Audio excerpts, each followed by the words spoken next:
Hey everyone, welcome back to our channel. Want to step on today's video, I'm going to show you how to check who viewed your profile on your LinkedIn app. It's very quick and easy, so let's get started. First, you have to launch the LinkedIn app on your phone. To do that, you have to download the LinkedIn app. If you don't have the app yet, you can get it from Apple App Store or the Google Play Store.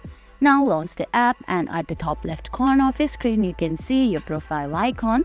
Select it and go to view profile. That's right below your username. Once you go there, you have to scroll down and find analytics. Under analytics, you can see there's profile views and post impressions, show all analytics, etc. Go back, tap on profile views, and there you can see who has visited your profile in past 90 days. And guys, that's it. That's how you find out who visited your LinkedIn profile using your phone. I hope you found this video helpful. If you did, please give it a thumbs up, leave a comment, subscribe to our channel, and hit that bell icon. See you in the next video. Thanks for watching.